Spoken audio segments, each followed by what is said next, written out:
28 degrees now. Yeah, that's still pretty cold, isn't it? 8:10. Good morning to you. It is Thursday, March the 30th. Thanks for waking up with Wall Radio. And I have a guest with me on the phone. The president and CEO of Hospice of Orange and Sullivan counties is here. Sandra Cassese. How are you, Sandy? Good morning. Good morning, Kate. I am doing very, very well. I have had just an incredible experience that I want to talk to you about as we get into our discussion this morning Oh, good. about our veterans program. Okay. Tell me what you got.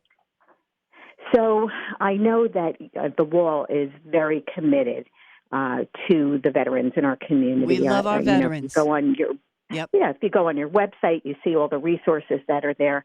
And I think, in general, there are a lot of things that we do for veterans in our community that we need to tout, and this is one of them. So yesterday was a special day.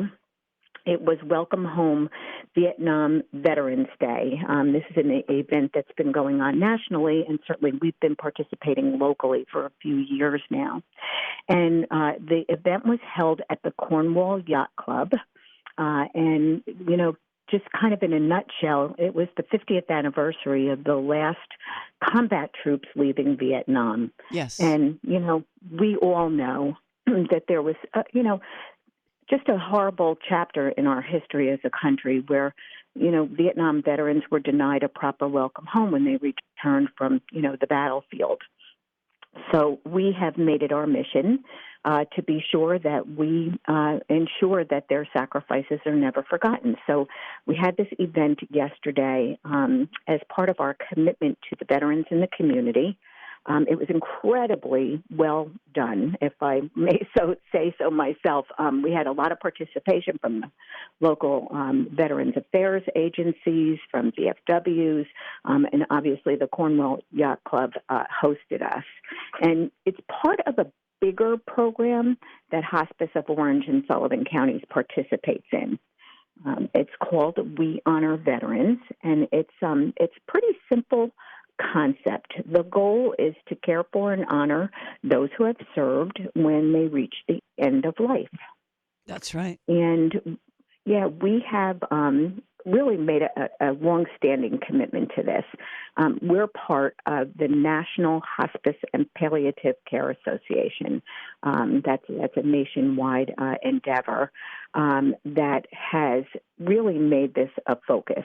And there's 5 levels that a hospice can achieve. And the way you work through the levels is by working with community partnerships and organizations and really trying to educate, engage, and expand awareness to veterans and their families.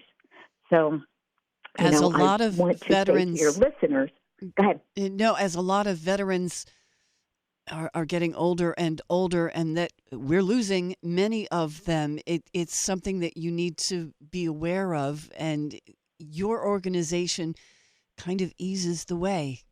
And it's really hard when you hear that someone, they're now in hospice, and it's like there ought to be somebody following you around going, dun, dun, dun. But hospice is so caring. And when you get to that point, and when it's clearly the end of life, your people make it so much easier on the family. You took care of my mom for her last few weeks, and you made a huge difference to her, and I know you did to my dad and to me.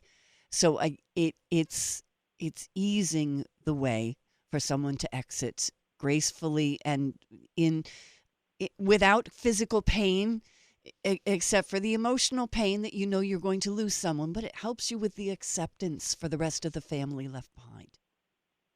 So, well, I think that's really the essence of what hospice does, right? We don't just take care of the patient. We are involved with caregivers, and very that can much. be like in your case, right? It could be your mom, your dad, that sort of thing. But very often we have people in the community who are depending on neighbors for their care, or they may be in another setting. They may not actually be in their own home, They may be in a nursing home or assisted living or even in the hospital, and we're able to step in and do exactly what you just described, right? I think more than anything, what we hear from people is they want a peaceful death. Mm-hmm. They don't want to be in pain.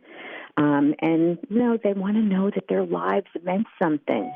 And so we are able to swoop in, not just with physical care, but it's, a whole team of people, interdisciplinary group. It starts at the top with the physician and obviously nurses. And good morning, nurses and the rest of my staff. I know you're out there, in our community driving as we speak, probably listening and saying, say good morning to us. So Good morning. to my Hello. staff. Thank you. Yep. So, we swoop in and we're able to provide services, around social work resources, spiritual care resources. And what does that mean? It's really, individualized care. Every family approaches this a little bit differently, and it's our job to come in and determine what works best for that particular family. Do they need more emotional support than they do physical support? Are there sort of, some dots that needed to be connected? Can we help with paperwork? We provide a full service. So when we come in, we take care of everything. And you really did. And I have to say, Mom was in a nursing home for a while, and the nursing home was understaffed. The people that were there were trying very hard, but they could not keep up with everyone. And what a difference when she moved into the Kaplan facility in Newburgh. What a difference. I know they were doing their best in the nursing home, but you left them in the dust. You really made such a difference and eased and comforted the whole family. I think what a lot of people don't understand is exactly what a specialty hospice care is. There's a lot of myths and misconceptions out there, and one of the things that troubles me is, when people declare that they're able to provide hospice care and they're not a hospice provider. We have to go through a lot of hoops. There's a lot of regulations that we have to adhere to. We are defined by quality. I mean, that's really, all roads lead there. And so we spend a lot of time ensuring that we are doing checks and balances on the care that we provide. We actually have to participate it's a participation rule, if you will, for CMS, who funds hospice largely. We have to ask our families and patients, how are we doing? We have to get that feedback, and the feedback is pretty much exactly how you just described. It is so specialized that I think people are surprised at the services that we provide. It's our job to get in there and figure out exactly what each individual family and patient needs, and we do that, seamlessly. Yes. Now, I have seen several videos on YouTube lately, which I know are not put together by Hospice of Orange and Sullivan, but I have seen all of these videos from various hospice nurses around the country who are making videos and posting them on YouTube and TikTok and things to educate people. What is hospice? What is the end of life? What is natural? And sometimes they describe it as a beautiful process of leaving this world. And it's very comforting to see them. And if anyone isn't sure what hospice does, I would urge them to look up some of these hospice nurse videos. And I don't know if you've seen them or not, but I think they really do help. But I heard, and I want you to tell me that I'm wrong, but I heard a statistic that New York State uses hospice services on less than any other state in America. Is that right? You are spot on, and that is an incredibly sobering statistic. It is. 51st in the nation for utilization of hospice services. 51st. 51st. So Washington, D.C. is included in that number, and we are dead last, which is just, to me, incredibly shocking. Yeah. It says to us that we have a lot of work to do, right? As you just described, making sure that people understand what exactly hospice is and what it isn't. So, it's not a place. And I think that is a starting point that I would want your listeners to know. It's a philosophy of care. And so many times people wait until literally the 11th hour to call us because they think that that's what's normal and necessary. Wait till the very, very end. And that goes back to that myth, I think, that people think that we either can hasten or postpone Yes, death, and that's not what this is. That's the misconception. Yes, people think by the time you get to hospice, your role is to help this person to pass away. No, I don't think that's right. And of course you're the expert, but I think what you do is you help this person live for whatever days they have left in comfort and dignity. The word dignity is exactly how I would describe, what is incredibly important to us as the provider of services. Again, I go back to this notion that everybody wants to know that their lives had meaning, that when they leave this earth, they will have made an impact. And a lot of what we do is active listening and allowing people to tell their stories, to make sure that the things that maybe they didn't have a chance to say, in the past, that those words are spoken. And, a lot of, I think what we're really, really focused on is that anticipatory grief. When you know that a loved one is going to pass away, the thought process, it can be troubling. And so we work through the conversations. And again, it's not always physical pain. There can be emotional pain or spiritual pain. Oh, for the rest of the family, certainly. Yeah. Exactly. Yeah. We need to take a quick break. We're going to be back with more. Sandra Cassese is here with us from Hospice of Orange and Sullivan counties. We'll hear more in just a minute on Wall Radio. It's 8:24, 28 degrees at Wall Radio. Good morning to you, and good morning once again to my guest on the phone, Sandra Cassese, President and CEO of Hospice of Orange and Sullivan counties. So, Sandy, we've been talking about what hospice isn't and what it is, and how involved you are in the local community, both for veterans and with other events. Have you got anything coming up you wanted to tell us about? I sure do. So it's gala season, Oh boy. and we are hosting our annual gala on April 22nd. It's at the West Hills Country Club in Middletown. And for us, this is a really important event every year, but this year in particular because we will be honoring Dan Grady.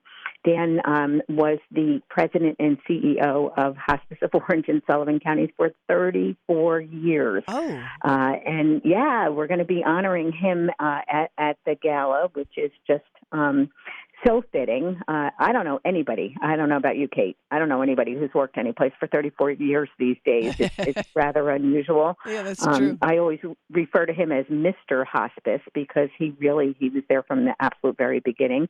And I just like to say that I'm very pleased that he hired me to succeed him. And the gala is important to us for a host of reasons. Obviously, we want to pay tribute, to our honorees every year. But it really is financially, it's important to us because it allows us to continue our mission. And our mission is to be the leading community resource for providing patients and their families with compassionate physical, emotional, and spiritual end-of-life care with comfort, dignity, as you mentioned before, and respect. So very important to us that we have, our entire community hopefully supporting the event. If you are interested, if you're listening and you would like to be a sponsor or you'd like to purchase tickets or, place an ad in our journal to congratulate Dan, you certainly can do that by going to our website. It's hospiceoforange.com. And, one of the things that I just want to highlight is the way that we get reimbursed in hospice, either through Medicare or Medicaid or private insurance. It's actually a daily payment that we receive, and we have to cover everything for that patient with that daily rate. Mm-hmm. And it ranges in about the $220 a day range. And with that, we have to provide medical equipment, we provide staff, we provide pharmaceuticals. And so, as you might imagine, just like the rest of the world, we have not gotten a raise in a very long time. And so we depend on our community to help support our programs, and this is our big one. So in addition to the sponsorship and tickets that I spoke about, we also have a 50-50 raffle every year. And it is what it sounds like. We split 50-50, Yep. $40 a ticket, and we only sell 600. So if you're listening and you'd like to participate in that, you don't have to be present at the gala to participate. And again, you can go online and make that donation. Okay. And once again, the website is hospiceoforange.com. And when is it time for a family to call in hospice? When is the right time? Because people probably don't know.